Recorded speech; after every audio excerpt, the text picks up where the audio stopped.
Cinta itu harus diwujudkan, Pak. Nggak bisa Mendagri hanya bilang pemerintah harus berterima kasih sama Bali, tetapi konkretnya tidak ada. Namun Undang-Undang 33 tahun 2004 hanya mengatur, hanya memberikan perlindungan dan pengayoman daerah yang hanya memiliki sumber daya alam. Sementara kita tidak masuk di situ. Itu yang menyebabkan 19 tahun Bali tidak pernah mendapatkan apa-apa.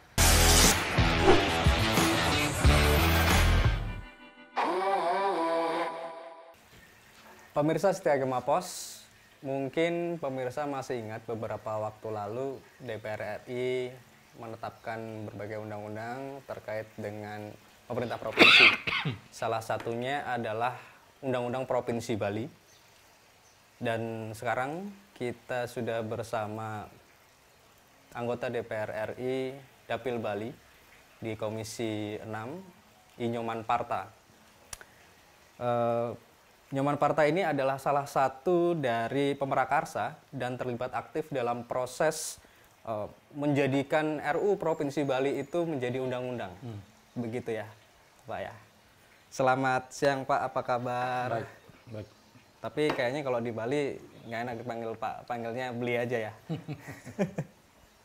Ya, dengan Nyoman Parta ini, legislator asal Bali dari Gianyar, kita nanti akan membahas sebenarnya Undang-Undang Provinsi Bali ini untuk siapa sih? Tapi sebelum ke sana, mungkin kita harus tahu dulu ini, Bliman. Undang-Undang Provinsi Bali itu apa, Bliman?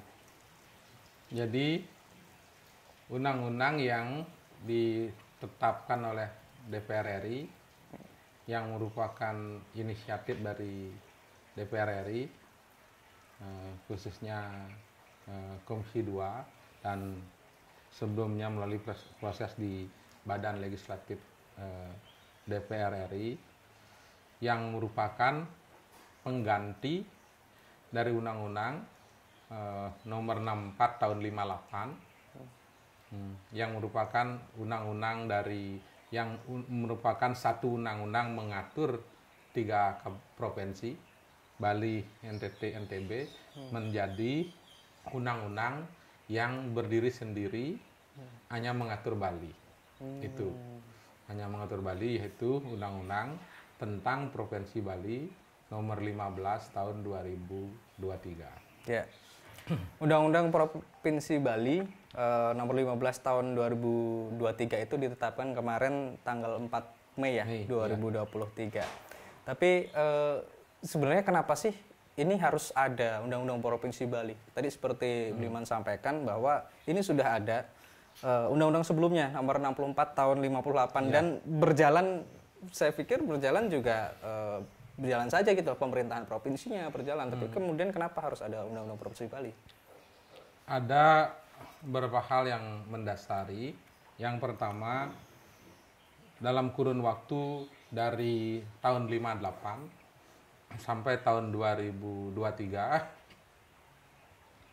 peraturan perundang-undangan di provinsi, baik itu Perda provinsi, peraturan gubernur, surat keputusan gubernur, Perda kabupaten dan kota, peraturan bupati, surat keputusan bupati,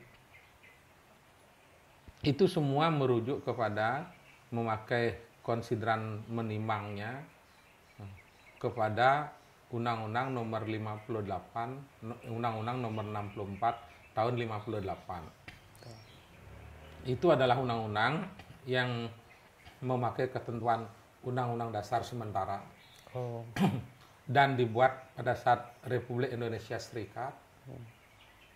Dan seperti yang telah kita ketahui, mulai tahun dan kita sudah kembali ke Undang-Undang Dasar lewat dekret itu. Jadi kita sudah kembali. Nah, namun undang-undangnya tetap berlaku dengan ketentuan yang lama. Terus yang kedua, satu undang-undang dengan 3 provinsi. Tentu menyusahkan untuk mencari karakteristik daerah masing-masing. Jadi NTB, ya kita mayoritas Muslim. Tentu budaya yang menonjol adalah budaya Islam, Muslim. Terus NTT mayoritas Kristen Katolik, tentu budaya yang muncul adalah mayoritas budaya Katolik Kristen. Begitu juga di Bali, karena di Bali adalah mayoritas pemeluknya manusia yang tinggal di Bali adalah pemeluk agama Hindu. Tentu budaya yang muncul adalah budaya agama Hindu. Nah tentu ini tidak bisa ketika sebuah daerah harus memutuskan punya karakteristik sendiri, nggak bisa dia karena dia memang berdiri bertiga dalam satu undang-undang gitu. Dan perlu ada undang-undang yang mengatur tentang karakteristik dari kekhasan dari setiap daerah. Berarti kalau bisa dibilang undang-undang tentang pembentukan daerah-daerah tingkat 1 yang mencakup NTB, NTT, dan Bali itu tidak mampu mengcover apa yang menjadi kebutuhan Provinsi Bali?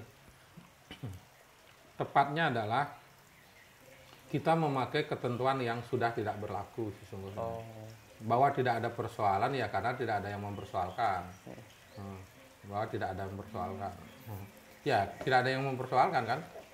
Oleh karena itu dengan tentu hal yang kurang pas tidak boleh dibiarkan berlama-lama. Syukurnya adalah DPR RI bersepakat setiap provinsi memiliki undang-undang tersendiri. Itu yang menyebabkan kita memanfaatkan kesempatan itu untuk Bali memiliki undang-undang tersendiri.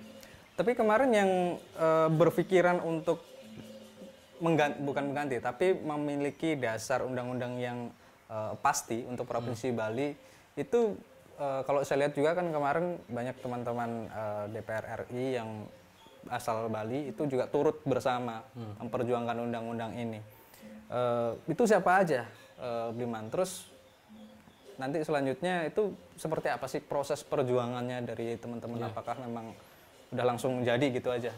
Seluruh anggota DPR provinsi DPR RI itu ikut terlibat dalam artian ada yang aktif langsung terlibat dalam proses pembahasannya, ada yang menjadi supporting system. Saya kebetulan bersama Pak Alir Kelakan, Pak Ketut Karyase, dan Pak Hadi Mahendra adalah 4 anggota DPRD Bali yang ditugaskan untuk terlibat dalam pembahasan secara langsung di Komisi 2 lewat mekanisme BKU. Jadi saya ditugaskan untuk sementara khusus agenda DPR Undang-Undang Provinsi Bali, itu satu. Yang kedua, kebetulan saya pribadi memang sudah ada di Baleg, di bagian legislatif, sehingga dari proses rencana pembahasan undang-undang ini saya terlibat dari awal dan membacakan pandangan mini fraksi PD Perjuangan. Ketika juga mau ketok palu juga kita yang membahas tentang undang-undang provinsi. Kami yang juga menyampaikan pandangan mini anggota dewan dari fraksi PD Perjuangan. Pada yang membacakan ikut terlibat langsung gitu kan di Balek untuk pembahasan itu sampai yang membacakan apa tadi? Saat keputusan Komisi 2 mau ngambil keputusan, saya yang mendapat tugas dari fraksi PD Perjuangan untuk membaca pandangan mini fraksi. Pada saat waktu diambil keputusan sebagai undang-undang.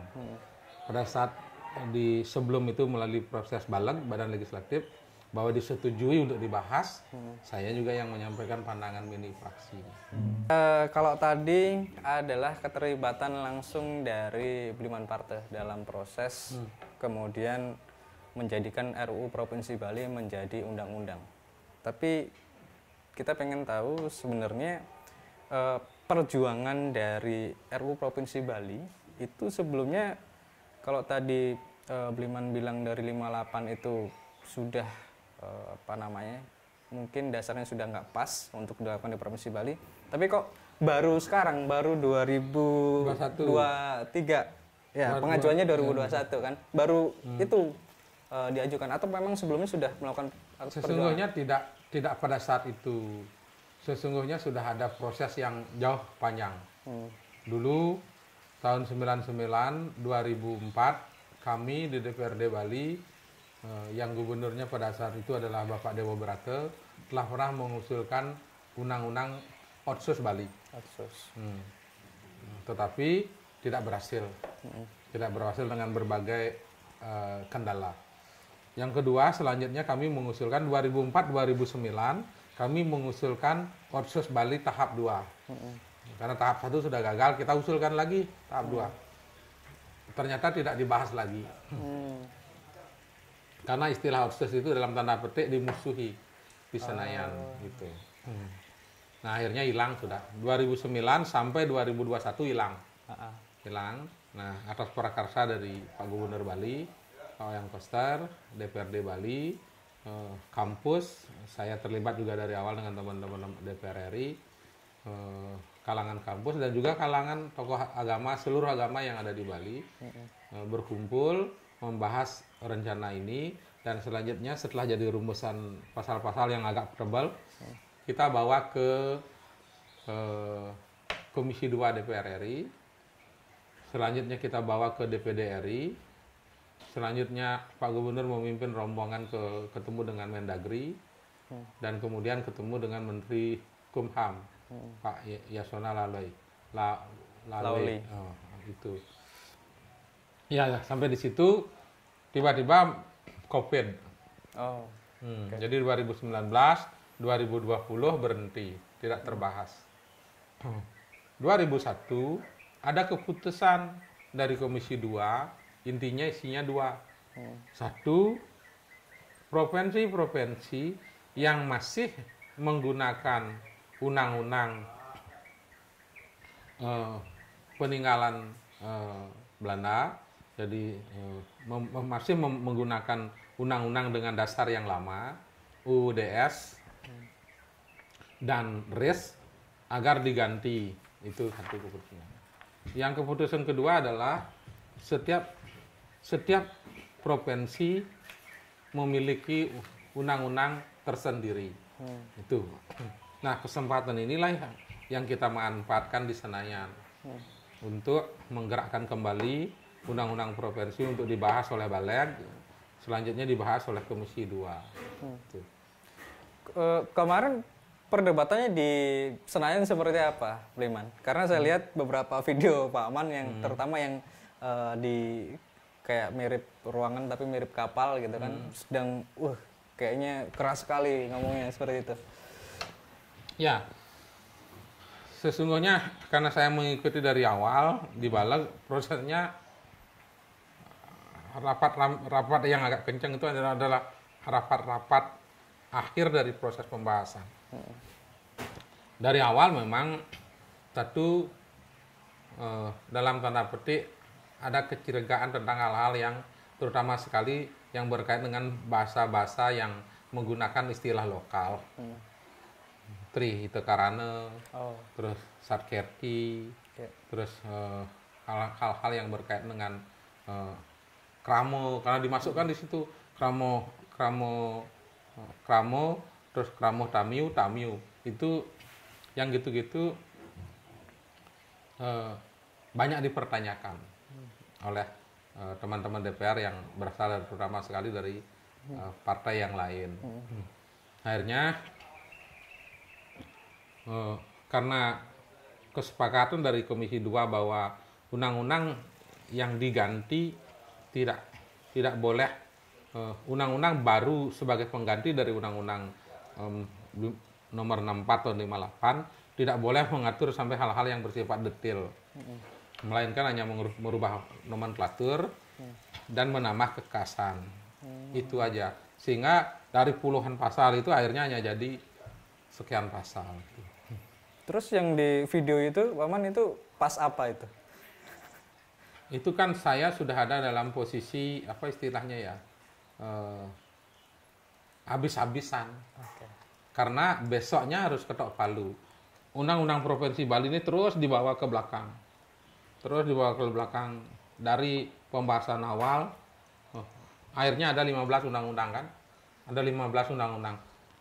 Bayang, yang satu undang-undang lain, 2 undang-undang provinsi lain, 3 kita terus ke belakang. Nah, kan kita juga ada dalam posisi curiga juga.